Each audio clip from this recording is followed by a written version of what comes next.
የእግዚአብሔር አጀንዳ ማን ነው? ይህ ሰው ልጅ ነው። ነገር ግን ለድሃው ለምስኪኑ ሰው ለሌለው ቆመ። የሰው ፍቅር ከሌለ መንፈስ ቅዱስ አይገለጥም። ስብሰባ ነው የሚሆነው። ደስ ሊል ሲገባ በዳነው ማቀፍና መደሰት ሲገባ ትቆጣለህ። የኔ ሁሉ ያንተ አይደለም። የሰው ነገር አይገባህም።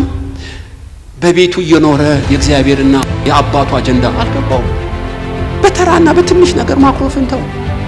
በዘርና በቋንቋ መለየትን ተው። ድሃና ሀብታም አትበል። የሰው ልጅ ክቡር ነው። ሰው ክቡር ነው። ኃጢአተኛም ቢሆን የሚጠሉንን የማይመጥኑንን ለመውደድ እንደ ጴጥሮስ ልብ አለ። ሐዋርያት ሥራ ምዕራፍ 3 የተሰጠን ከቁጥር 11 ጀምሮ እስከ 23 ባለው ላይ ነው።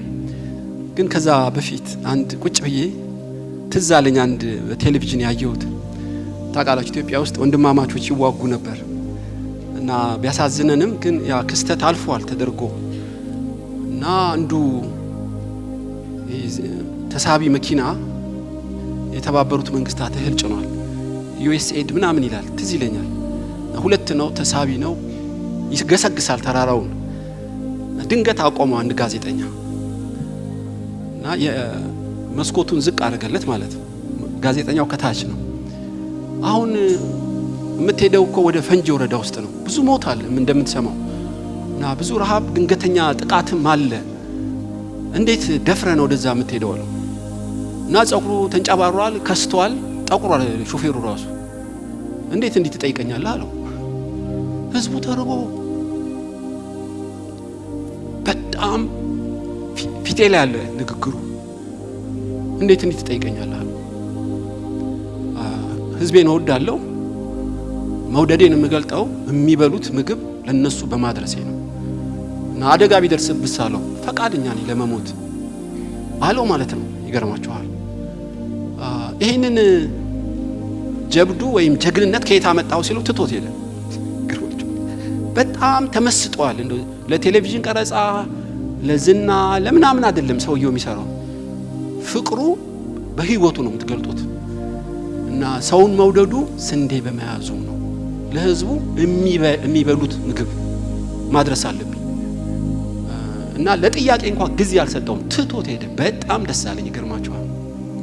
ልክ በዚሁ አይነት ሹፌር መንፈስ ነው በእውነት ላካፈላችሁ የፈለኩት።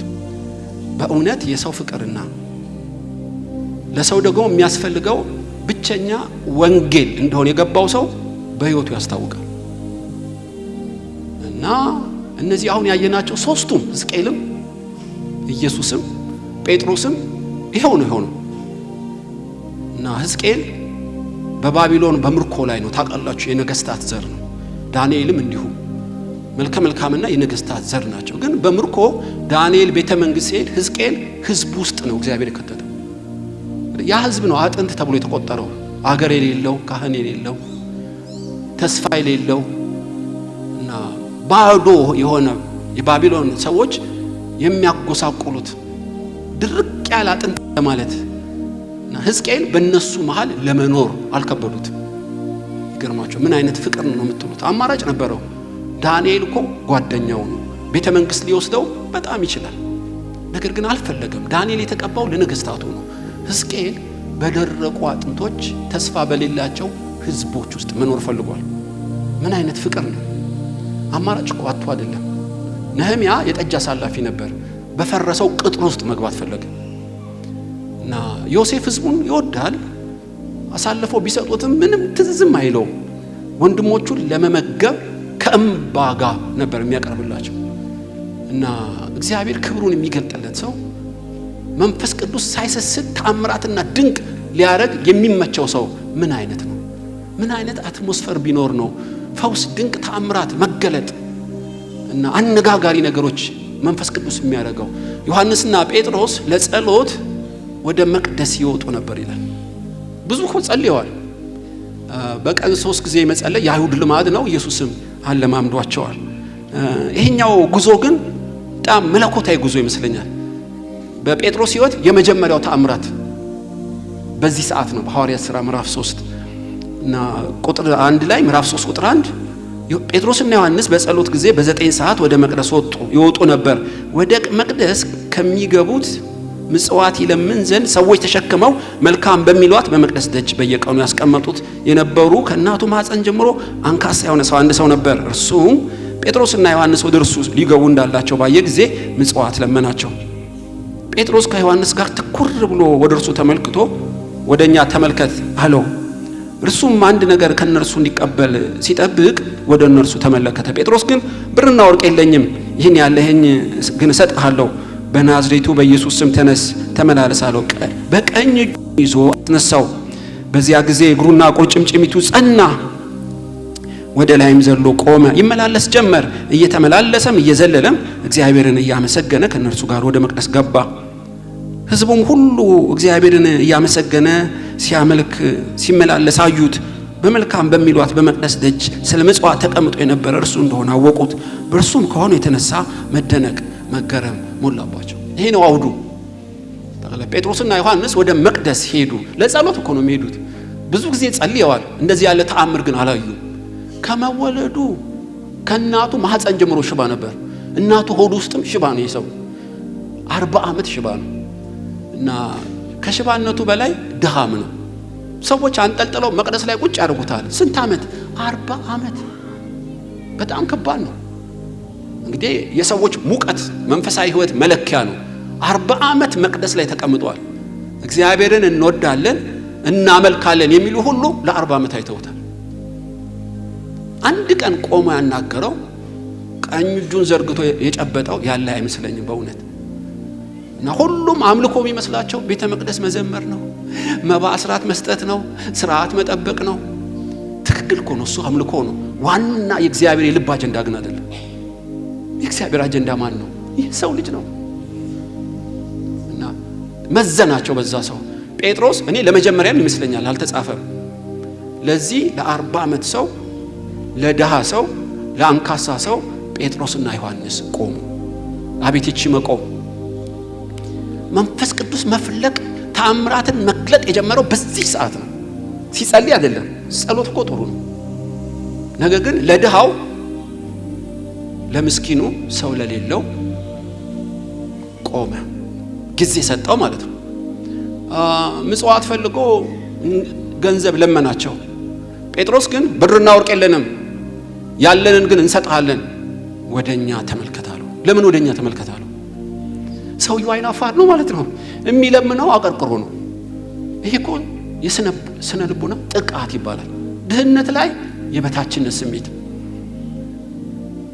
አጥንት የሞላበት ሸለቆ ከዚህ በላይ ማለት ነው። በእውነት ሰው ይመስላችኋል ይተነፍሳል እንጂ የሰው ማዕረግና ክብር የለውም። ለምን?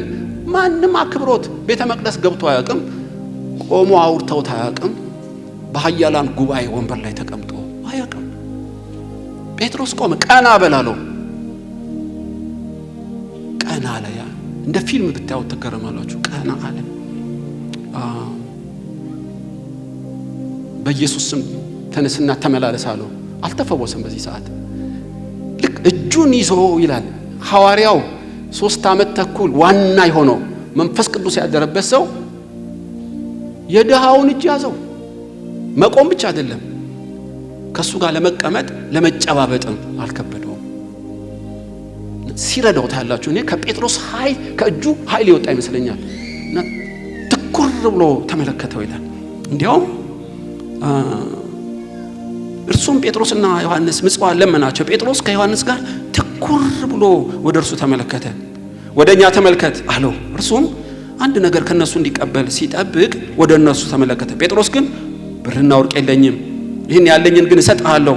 በናዝሬቱ በኢየሱስም ተነስ ተመላለስ አለው። በቀኝ እጁም ይዞ አስነሳው።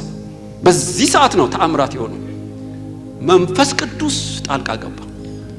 እነዛ የሸለቆ አጥንቶች እንደተገጣጠሙት ለ40 ዓመት ነርቡ ደንዝዟል እኮ 40 ዓመት አጥንቱ እኮ ቆሞ ሄዶ አያውቅም። ተገጣጠሙ እና አጥንቶቹ በረቱ።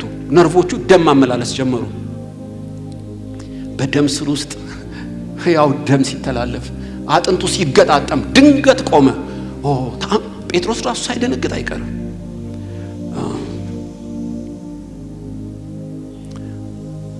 እየዘለለ ይከተላል። ለምን ዘለለ? እንደሚዳቋ መሄድ አይችልም።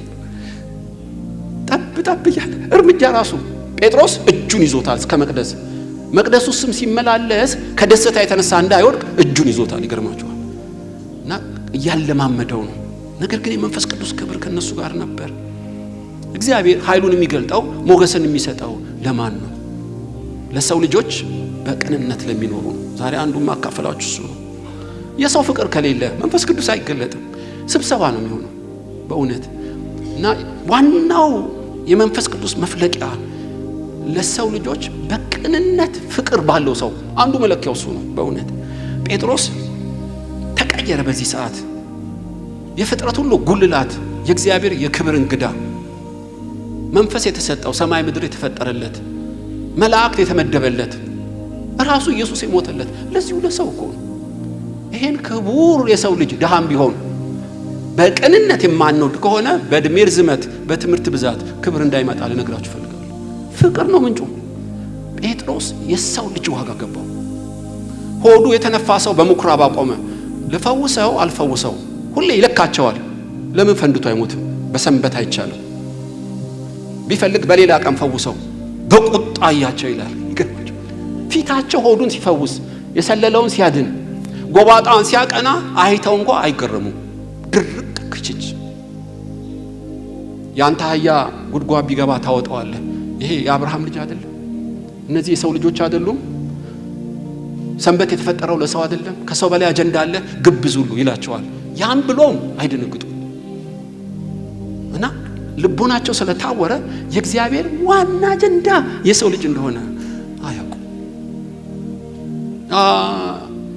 የኃጢአተኛ ወዳጅ ለምን ከነሱ ጋር ትበላለህ አሉት።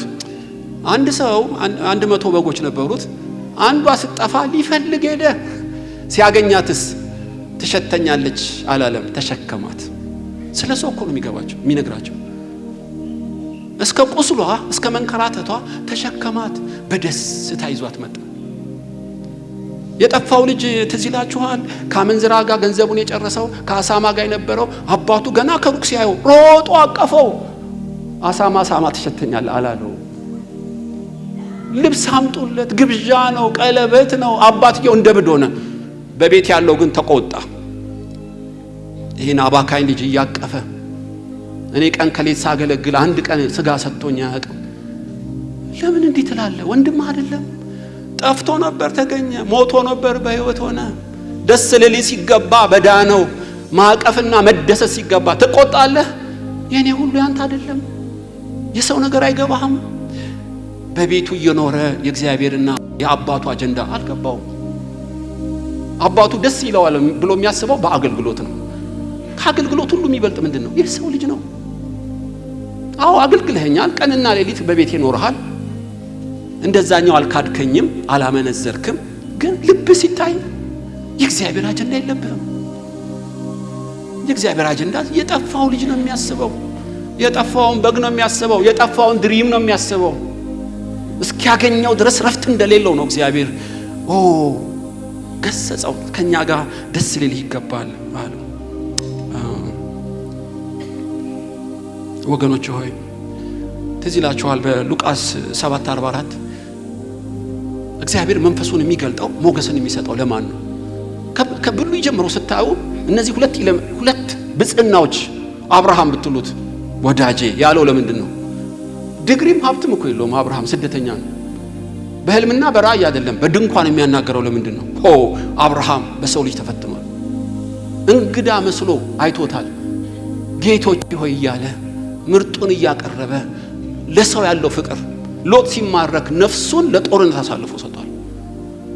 ለግብረ ሶዶማውያን ሲማልድ በሰው ቱንቢ ሲለካው አብርሃም ኤ+ ነው። በአብርሃም ድንኳን ለማደር እግዚአብሔር አልከበደውም። ሚስጥርን ለመግለጥ ሁሉ አልሳሳም። ታውቃላችሁ ሚዛን የሚደፉት እና ርብቃ ጌታዬ ሆይ ለአንተ ውሃ ለግመሎች አጠጣለሁ፣ እኔ አላቅህም፣ ሰው መሆን ብቻ በቂ ነው። ታውቃላችሁ ኤልያስ የተላከ ወደ ሰራጵታ ነው። ለምን? የመጨረሻው ጭራሮና ዱቄት ነው ያላት። ለማታውቀው ለኤልያስ ልጇን ነስታ ለእንግዳው ሰጠችው። ኤልያስ እኮ ነብይ እንደሆነ አውቀው አይደለም። ምን አይነት የሰው ፍቅርና መስዋዕታዊ መሰጠት ለሰው ፍቅር ያላቸው። ጌታ ሆይ 100 አለቃ ልጁ ታሞ ልኮናል፣ 10 ሽማግሌ ላከው። ለምንድን ነው? ማን የታመመበት? ባሪያው ነው። ባሪያው ለቤቱ ባሪያ 10 ሽማግሌ ላከ። ይገርማል። ሮማዊ ቢሆንም እኛን ይወዳል፣ ባሪያውንም ይወደዋል። ስልጣንና ሀብት እያለው ለአንድ የቤት ሰራተኛ ጆሮ ለተበሳ ባሪያ 10 ሽማግሌ ላከ። እንዲህ ነው ሰው። ይገርማል። እስራኤል ከተፈጠረ ጀምሮ እንዲህ ያለ እምነት አላየሁም። እንዲህ ያለ እምነት አላየሁም። እንዴት? ሰማያትን አልቀደዱም፣ ኤርትራ ውሃን አላቆሙም። ቁጥር 1 ለምን ሆነ? ሰውን ከሚወድ ልብ የወጣ እምነት ስለሆነ ባሪያውን ይወደዋል። ወደሱ ቤት እገባለሁ። አሕዛብ ቢሆንም ቤቱ ለመግባት እፈልጋለሁ። ቤቱ እንደ ማግኔት ነው ሳበኝ። በዚህ ሰው አይን ለአይን ማየት እፈልጋለሁ። ተአምራት መግለጥ እፈልጋለሁ። መቶ አለቃው ምን አስደሰተ? ሰውን ይወዳል። የሚጠሉትን አይሁዶች በቤቱ ያለውን ባሪያ ሲታመም ተመልከቱ። ልጄ ብላቴናዬ ታሟል ይላል። ስለ አንድ ሰው መታመም 10 ሽማግሌ ሲልክ ተመልከት። ለሰው ያለው ፍቅር ስላየው ወደ ቤቱ ገባለሁ። ቁጥር 1 አስደናቂ የእምነት ምንጭ ብያለሁ ይለዋል። ድንቅ ነው። የሚለኩትና የሚፈተኑት በሰው ላይ ባላቸው ፍቅር ነው። ወገኖች ሆይ እግዚአብሔር መንፈሱን የሚገልጠው ሞገሱን የሚሰጠው ለማን ነው? ለሰው ልጆች በቅንነት የሚኖር ልብ ሲኖራቸው ነው። ጢሞቴዎስ አንተን የሚመስል ማንም የለኝም ቁጥር 1 ብያለሁ። ለምን? ስንት ኃያላን ሐዋርያት ነገስታት ታውቃለህ። እኔን ቁጥር 1 ለምን አረከኝ? በቅንነት ለሰው ልጆች ስለምትኖር ነው። ልብህ በፊት ስለማታውቃቸው የሰው ልጆች በጣም የምትጨነቅ ማንነት አለ ይለዋል ለጢሞቴዎስ ፊልጵስዩስ ላይ ታውቃላችሁ። እግዚአብሔር መንፈሱን የሚገልጠው ለማን ነው? ለሰው ልጆች በቅንነት ለሚጨነቁ። ይሄ ሞገስ የሞላባቸው የሰው ልጆች ብዙ ናቸው በመጽሐፍ ቅዱስ። እነ ቦዔዝን ባነሳላችሁ እና አቢግያን ባነሳላችሁ ብዙ ጊዜ ስለሰበኩ እና ሩትን ባነሳላችሁ ጊዜ ያጥረኛል በእውነት። መንፈስ ቅዱስ ክብሩን የሚገልጠው ሞገስን የሚሰጠው ለማን ነው? የሰው ልጆችን በቅንነት ለሚወዱ ነው። በቃ ከወደድክ እንደዛ ሹፌር ህይወት ያስታውቃል። እና ቴሌቪዥኑ የጸሎት ርዕስ ነው የሚሆንህ። የሰው መውደድ ካለ በደንብ ያስታውቃል በኑሮ። ሁለተኛው ይሄ ነው። ጴጥሮስና ዮሐንስ ቆሙለት። ቀና ብለህ እየን አሉት። እጁን ጨበጠው፣ ረዳው። ይሄ የሚያሳያችሁ ከሰው ጋር ያለው ፍቅር ነው። እኔ እንደወደድኳቸው እንድትወዳቸው ጌታው ይለምናለሁ ኢየሱስ ብሎ እንደጸለየ ነው። ሕዝቅኤል በስደተኞች ማህል አማራጭ እያለው መኖሩ ፍቅሩን ያሳያል። ይሄ ብቻ ግን አይደለም ወገኖች። ሁለተኛው ለወንጌል መትጋቱ ነው። የእግዚአብሔርን ቃል መመገቡ። አሁን ቅድም ያነበብኩላችሁ እዚህ ጋር ነው የሚመጣው የዛሬው የወንጌል ክፍል። እነርሱም ጴጥሮስና ዮሐንስን ይዞ ሳለ ህዝቡ እየተደነቁ የሰለሞን መመላለሻ በሚባል አብረው ሮጡ እና ያሽባው እየዘለለ ወደ ቤተ መቅደስ ገባ። መንፈስ ቅዱስ አጥንቱን ገጣጠመለት፣ ስጋውን አጠነከረ፣ ነርቮቹ መንቀሳቀስ ጀመሩ፣ መዝለል ጀመረ። ሰው ሁሉ ተደነቀ። ለምን? የማይካድ ተአምር ነው። 40 ዓመት ሙሉ ያውቁታል፣ ሆኖ አያውቅም። ኢቭን ለጴጥሮስ የመጀመሪያ ነው። እና መቅደስ እየዘለለ ሰዎች ሁሉ ከሽባው ከተፈወሰው ይልቅ አይናቸውን ጴጥሮስ ላይ ያደረጉ፣ ዮሐንስ ላይ ያደረጉ፣ መደነቅ ያዙ። ምን አይነት ኃይል ቢኖራቸው ነው? ምን አይነት ፈራሃ እግዚአብሔር ቢኖራቸው ነው ጸሎታቸውን የሰማው እያሉ መደነቅ ጀመሩ። በዚህ ሞመንት እንፈተሻለን። ገርማቸው። አንደኛው ሙቀታችን የሚለካው መንፈሳዊ ሙቀታችን፣ መንፈሳዊ ሚዛናችን የምንመዘነው ከሰው ጋር ባለን ግንኙነት ነው። ሁለተኛው ባለን አጋጣሚ ስለ ወንጌል መናገራችን ነው። ወንጌልና ሰው ነው በቃ መለኪያው። ለምንድን ነው ትኩር ብላችሁ የምታዩ? እግዚአብሔርን በመፍራት ወይስ በገዛ ኃይላችን ሽባውን ፈወስንን? እግዚአብሔርን ካልፈራ እንዴት ጸሎትን ይሰማል? ኃይል ከሌለ የ40 ዓመት ሽባ ልትፈውስ እንዴት ቻልክ? አይደለም። ታዲያ ምንድን ነው አሉት። በጣም ጥሩ አደላደላቸው ማለት ነው። በዚህ ሰዓት ብዙ ሊናገር ይችል ነበር። የመረብ ፋብሪካዬን ዘግቼ ከመጀመሪያው ጀምሮ ዋጋ ከፍዬ በጾምና በጸሎት 3 ዓመት ተኩል ከአምላክ ጋር ነበርኩ። እኔ ጴጥሮስ ሊል ይችል ነበር። በቀን 3 ጊዜ እየጸለይኩ ከዮሐንስ ጋር ተንበርክኬ የመጣ ክብር ነው ሊል ይችል ነበር። አላረገውም። እና ማን ነው አሉት። ጀመረው ወንጌሉን፣ የክርስቶስን ወንጌል ሰበከላቸው። ታውቃላችሁ እናንተ ሊፈታው ሳለ ጲላጦስ የወደደውን የሰቀላችሁት ነቢያት እንደተናገሩት የሞተው ኢየሱስ በ3ኛው ቀን ከሙታን የተነሳው ንስሐ ገብተው ለሚመለሱ የተጠበቀ የተስፋ በረከት እንዲያገኙ በመስቀል ሞቶ የተነሳው ብላቴናው ቅዱሱ የሕይወት ራስ ኢየሱስ ጤና ሰጠው። ኢየሱስን ሲተረትረው ለእስራኤሎች ይገባቸዋል። ብላቴና፣ ጻድቅ፣ የማዕዘን ራስ፣ ቅዱሱ እያለ ሲገልጥላቸው በደንብ ነው የሚገባቸው። የኢየሱስ ስም አሁንም ስለሰቀላችሁት አትሰቀቁ፣ ንስሐ ግቡ፣ በነቢያት የተነገረው የተስፋ በረከት ያገኛችሁ ዘንድ ንስሐ ግቡ፣ ወደፊት በምጽአት የዘላለም ሕይወት አለና እያለ ወንጌልን ያጠጣቸው ጀመር። መንፈስ ቅዱስ ኃይል የሚገለጠው ሞገስን የሚሰጠው ለማን ነው? ሰውን መውደድ ብቻ ሳይሆን ለምትወደው ሰው ወንጌልን የሰበክለት ነው። ፍቅር ብቻው ምን ያደርጋል? የዘላለም ሕይወት እንዲያገኙ የእግዚአብሔር ልጅ ክርስቶስና የመስቀሉ ምስጢር ካልነገርከው ከሞት አይድንም። ስለዚህ የዘላለም ሕይወት እንዲያገኙ ስምህን ገለጥኩላቸው። አንድ ወቅት ከዚህ በፊት ተናግሬ ይመስለኛል፣ እረሳለሁ አንዳንዴ፣ በእውነት ግን ይቅርታ አድርጉልኝ በደጋግም። ደቡብ ክልል ነው፣ ጉራጌ ክልል ኮሎኔል መንግስቱ ኃይለማርያም በነበሩበት ዘመን ነው የምላችሁ። እና ውሃ የሚቆፍሩ ቆፍረው ውሃ በጣም ውድ ነው ገጠር፣ ብዙ ምንጭ ውሃ ወጥቶ በፓምፕ ነው። ስለዚህ የውራጌ ሴቶች ልብሳቸው ልዩ ነው፣ ሻሻ አስረዋል። ትዝ ይለኛል በሰልፍ ተሰልፈዋል። እንስራ ይዘው የተሰለፉት ኮሎኔሉ መጥቶ ስለሚመርቅ ያንን ብስራት ለማብሰር ነው በዓሉን። እና የሀገር ካሜራ ሁሉ አለ፣ ከንቲባውም የሀገሩ አለ። እና ሄሊኮፕተር መጣች፣ ቲቪው ያሳያል። ወረዱ ኮሎኔሉ። ለምን? ውሃውን ከፍተው እንዲመረቅ ነው፣ ከብቶች ሰዎች እንዲጠጡት። ከዛ እየተጨበጨበ ለለለለ ያለው ኮሎኔሉ ሲከፍቱት ውሃ የለም። አታምኑ፣ 2 ነው 3 ነው ጠብ ጠብ ብላ ዝግታለች። ከዛ ቲቪውን ወደ ህዝቡ መለሰው፣ ላይቭ ይተላለፍ ስለነበር። ከዛ ኢንጂነሮች መጡ፣ ከፈቱት። ብረቱን ሲከፍቱት 2 ትልልቅ እንቁራሪት ግጥም አድርጎ ይዞት ነው ለካ። ከዛ በባሊ አስቀንጥረው ጣሏቸው። ፍሰቱን ያቆሙ፣ የፕራይም ሚኒስትሩን የኮሎኔል መንግስቱን ጉብኝት ያደበዘዙ፣ ላይቭ ፊልሙን ያበላሹትን ጣሏቸው። ከዛ ገጥመው ክፈቱ አሉት። ክፈቱ አሉት። አንተ አልኩት። አንቱ ነው የሚባለው በርግጥ። ኮሎኔሉ ሲከፍቱት እንደ ወንዝ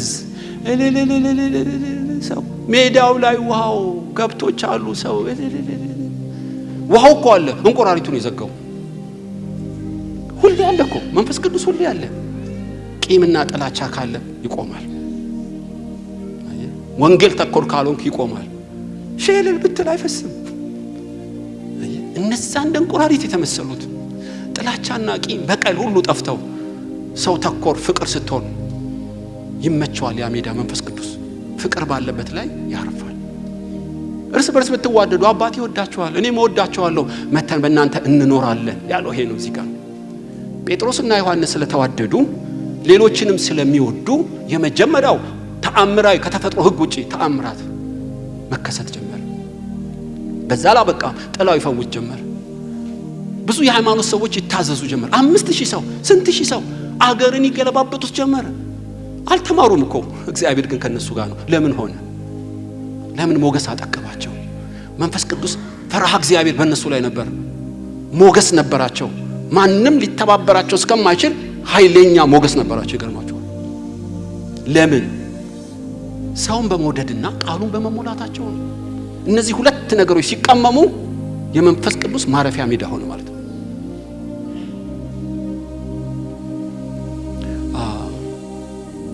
ሳሙኤልም ወደ ቤተልሔም ሄደ። የቤተልሔም ሽማግሌዎች እየተንቀጠቀጡ መጡ ይላል። ሳሙኤል መጣ ማለት እግዚአብሔር መጣ ነው።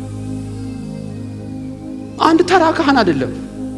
የእግዚአብሔር ሕልውና ከሱ ጋር ስለነበር የሚነቅለው ይነቀላል፣ የሚተክለው ይተክላል። ዳንኤል የልዑል አምላክ መንፈስ ያለብህ ትፈታለህ። ዳንኤል ይተነትነዋል እንቆቅልሹ። እግዚአብሔርም ከሱ ጋር ነበር፣ ነገስታትን ወገባቸውን ይፈተዋል። ለምን? የዳንኤል ፍቅርና የወንጌል ሙላት ሄደህ ማየት ነው። ጊዜ የለም። መንፈስ ቅዱስ የሚገለጥበት ግለሰብና ቤተክርስቲያን አገር ማን ነው ብትል አንዱ ሰውን መውደድ ነው። ቂም ባለበት አይሰራም። መጀመሪያ ታረቅና መባህን አስቀምጠው ምንም ችግር አልቀበለው። ወንድምን ይቅር በለው፣ ውደደው እና እጁን ያዘዋ፣ እንደዛ ሽባ እርዳዋ፣ እንዲቆም አግዘዋ። የሚያግዝ ቃል አውጣለታ፣ የሚያደክም አይደለም። አይዞ በርታ፣ ተመልከተኝ፣ እረዳሃለሁ በለዋ። እንዳንተ መራመድ ያቃተውን ደግፈዋ። በዚህ መሃል ነው መንፈስ ቅዱስ የሚሰራው። ሰው መውደድ ብቻ አይደለም፣ ባገኘው አጋጣሚ ወንጌል ደግሞ ተሰብከዋለህ። የሞተውን የተነሳውን ብላቴናውን ቅዱሱን እያልክ ከብሉይ እስከ አዲስ ኪዳን ወንጌል አጠጣዋ። እንደ ሕዝቅኤል፣ እንደ ኢየሱስ፣ እንደነ ጴጥሮስ። ያኔ ምን ይሆናል? መንፈስ ቅዱስ መገለጥ፣ ሞገስን መጥገብ እንጀምራለን። በዚህ ጉባኤ እግዚአብሔር መልእክት አለው። ብዙ አጥንቶች አሉ የደረቁ ተስፋ የሌላቸው በእውነት በመካከላቸው መገኘት ፈቃደኛ ናችሁ? ዮሴፍ መሄድ ይከብዳል፣ ብዙ አጥንቶች ስላሉ። ሙታን ባሉበት መቀመጥ ብዙ አይመቸው፣ መናፈሻ እንጂ የመቃብር ቦታ ማን ይሄዳል? ኢየሱስ የሌላቸው ሁሉ እንዲህ ናቸው። ብዙ ጣጣ አለ፣ ብዙ ብሶት አለ። እንደ ሕዝቅኤል በመሃላቸው ማደር፣ እንደ ጴጥሮስ መጠጋጋት ፈቃደኛ ነህ?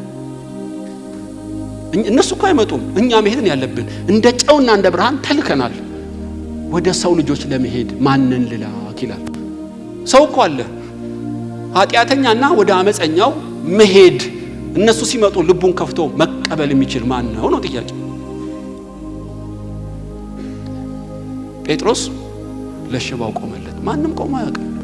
ጴጥሮስ ሽባውን ጨበጠው፣ ጊዜ በጀተለት፣ ልቡን ሰጠው፣ እጁን ሰጠው። የሐዋርያ እጅ መጨበጥ ቀላል አይመስላችሁ? ገስታውስ አላስያዘውም፣ ብር አላስከፈለውም፣ አምጡልኝ አዝላችኋል አለውም። ባለበት ሄደ። ፍቅር ይጠይቃል። እንደ ነህምያ እንደ ሕዝቅኤል መሃላቸው ለማደር፣ በአጥንቶች መሃል ተስፋ በሌላቸው ሰዎች መሃል ማደር ወገኖች ሆይ ልብ ይጠይቃል። በሞራል የሚመጣ አይደለም። መሰጠት ይጠይቃል፣ ትነት ይጠይቃል። ስለዚህ ነው ቃል ሥጋ ሆኖ በመሃላቸው አደረ። የኃጢአተኞች ወዳጅ አብሯቸው በላ፣ አጋንንት አለበት እስኪባል ድረስ። ከዚህ ሳምራዊት ጋር ለምንድን ነው የሚቀመጠው? ከዚህ ኃጢአተኛ ጋር ገበታ ላይ ይቀመጣል እስኪባል ኢየሱስ ወደ ኃጢአተኞች ይሄዳል። ምን አይነት የእረኛ ልብ ነው! ሄዶ ደግሞ እንጀራ ብቻ አይደለም የሚጋብዛቸው፣ እግዚአብሔር አብ የሰጠውን ቃል ይመገባቸዋል፣ ይጸልይላቸዋል። ታላቅ ሰራዊት የሆኑት እንደ ሕዝቅኤል አጥንት ታላላቅ ሐዋርያት የሆኑት ስለሚወድና ቃሉን ስላስተማራቸው ነው። በተራና በትንሽ ነገር ማክሮፍን ተው፣ በዘርና በቋንቋ መለየትን ተው፣ ድሃና ሀብታም አትበል። የሰው ልጅ ክቡር ነው።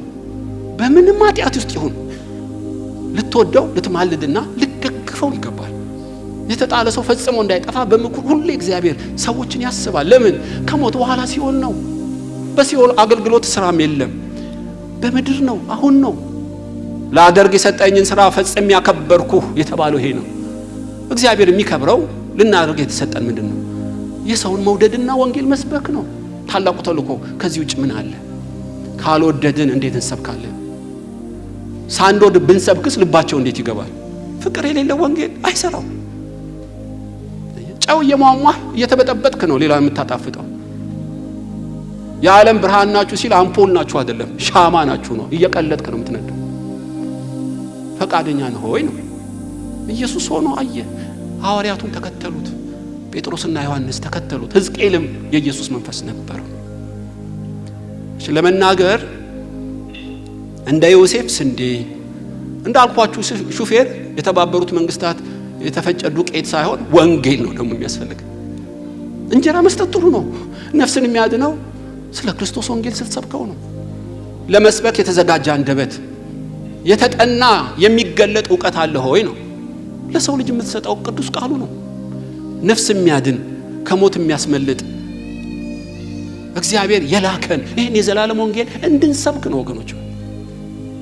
በውስጣችን አስቀምጠን ብዙ ወዳለብን ወንጌል ባልሰብክ ወዮልኝ የሚለው ጳውሎስ ለዚህ ነው። ሰውን መውደዱ የምታዩት እስከ መስዋዕት ሲታሰር ይጽፈዋል፣ ሲፈታ ይሰብከዋል፣ ቀን ከሌት ይማልዳል ከእንባ ጋር። የሰው ልጆች ፍቅሩን ተመልከቱ።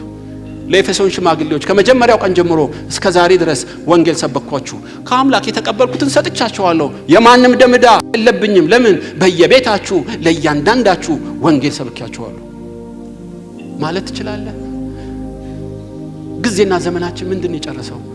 ተራይ በኋቃ የማር ቤት የጓዳ ነገር፣ ትንንሽ ግጭቶች፣ ትንንሽ ስልኮች፣ ትንንሽ ለቅሶ፣ ትንንሽ ብድሮች እንደ እንቁራሪት አንቆም። የዘላለም ወንጌልና የተባረከውን የሰው ልጅ መዘን ነው። የሰው ልጅ ክብር ይበልጣል፣ ከወሰደብህ ርስትና ይበልጣል፣ ካላካፈለ እነሆ የእናቴ አባት ቤትና ሀብት ይበልጣል። የሰው ልጅ ሰው ክቡር ነው። ኃጢአተኛም ቢሆን የሚጠሉንን የማይመጥኑንን ለመውደድ እንደ ጴጥሮስ ልብ አለን። ወደ እኔ ተመልከት አይንህ አይኔ ለማለት ትችላላችሁ ነው? አይኑን ማየት አልፈልግ ነው የምትሉት? በቀብሬ አይቁም ነው የምትሉት? ከሱ ጋር ፌሎሺፕ አልፈልግም ነው የምትሉት? ለወንጌል ዝግጁ አይደለንም። ክብርም አናይ። እድሜያችን ብዙ ፍሬያችን ትንሽ ነው የሚሆነው። ከሱ ጋርማ አልጨባበጥም። አንዴ ልክበታለሁ፣ ሁለት የራሱ ጉዳይ። እሱ በዚህ ሲመጣ በዚህ ትሄዳለህ። ክብር አይገለጥም። ጴጥሮስ አንድ ሽባ ይሁን እንጂ ናሙና ነው። ኢየሱስ ብዙ ሰዎች ወደሱ መጡ። ሲያይ ብዙ ደዌ ያለባቸው ልዩ ልዩ በሽታ፣ መግል ነው፣ ቁስል ነው። ታውቃላችሁ፣ ፀሐይ ሲጠልቅ የመጡት ለዚህ ነው። ሰው እንዳያያቸው እየተንፏቀቁ ነው የመጡት። አንዳንዶች እና አፍንጫ የምትይዘው ነው በሽታቸው፣ አሰቃቂ ነው አንዳንዱ። እና ቀን አገልግያለሁ ደግሞ በረፍቴ ሰዓት መጣችሁ ፈውስ ፈልጋችሁ ነው፣ ተፈወሱ አላላቸውም። ልብ ይነካል። በእያንዳንዱ ላይ እጁን ጭኑ። አየህ፣ ፍቅርን ከፈውስ ጋር ብድግ አሉ። ጠቅላላ ትችላለህ። ልብ አለን ወይ? ቃል አለን